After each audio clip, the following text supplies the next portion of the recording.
Hello and welcome to a Define Tomorrow video. I'm joined today by Stephen Peake of Barracuda.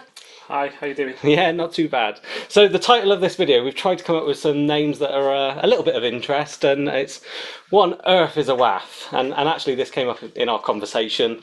It did. It was a point that actually people understand firewalls, but then the term WAF has started appearing from nowhere in the last 2 years for me.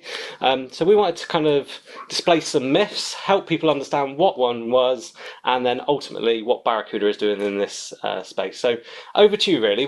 Start off, it's a form of firewall, I get that, but what is the difference? So WAF stands for Web Application Firewall. So ultimately, a firewall, you've traditionally put it in place, it protects your perimeter of your network. And data will come into that firewall, and assuming it meets the criteria of, say, HTTP, that firewall will let it through straight away. Ultimately, a WAF is inspecting at a higher level. It's understanding the information, not just at the network layer, but in the application itself. It's understanding the information you put into the field of the application. So personally, I think of a firewall as like a sieve or a calendar or something like that. Yes. That it's a layer of protection with a number of holes in it that you are specifically passing the data through from the untrusted into the trusted area of your network. Yeah, exactly. So what we're saying that the WAF is then doing is it is adding the layer of intelligence as to what's going through to translate the application level on that side. It's ultimately checking the passport. Okay. It's checking the credentials to make sure that the information within that data packet that usually would just go straight through the sieve is not malicious, is accurate and correct for what should be within that application. So who needs one? Does everyone need a web application firewall? It'd be lovely if everyone had one, I suppose. But what are the typical use cases when someone comes to you and say, I need some WAF in my life? Okay, so most companies that develop for their own applications, written in their own code, for instance, they ultimately are prime target for a WAF. The WAF can protect them against vulnerabilities that may be coded into their platform, but also the customers and businesses that may be using the likes of a third-party open source hosting platform for their website.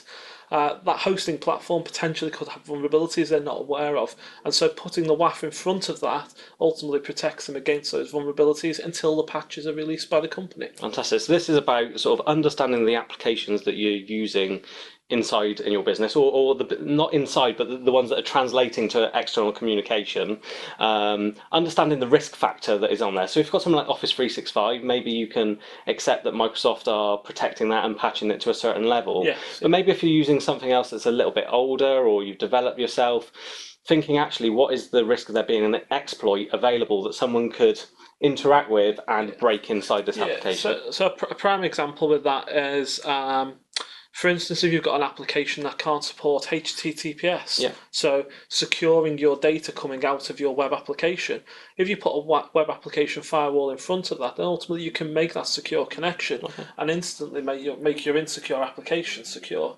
So that's just one use case.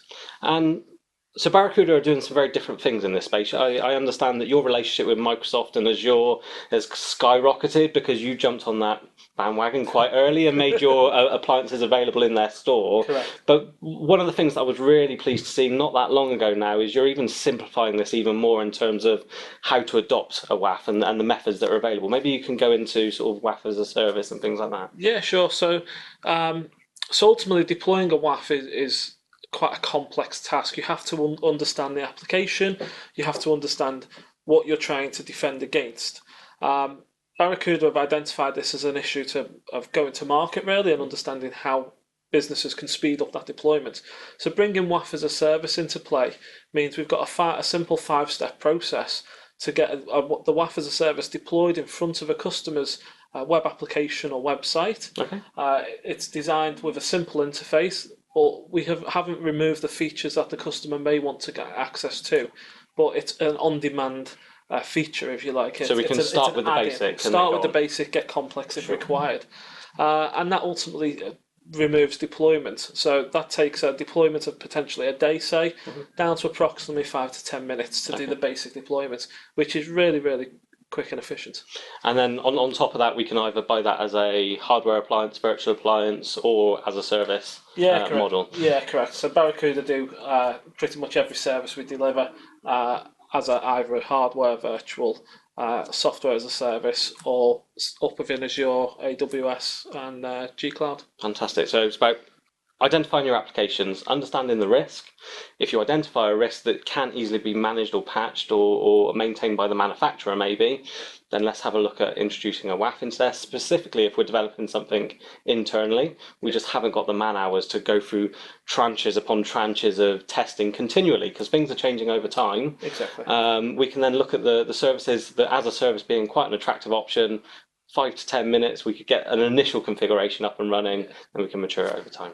Exactly, yes, and ultimately going back to that point you mentioned about the checking your application, having a web application firewall as a service, and using a vulnerability scanner, so Barracuda's vulnerability remediation service, enables you to do frequent scanning, which means you go from that annual penetration test to potentially scanning on a daily basis. Brilliant. Which means you can pick up vulnerabilities there and then, and you're not vulnerable for a number of months. Brilliant, that's great. Well, thank you ever so much, Stephen. I hope anybody watching this video finds it useful to understand a little bit more. Hopefully we know what on earth WAF is now, kind of thing.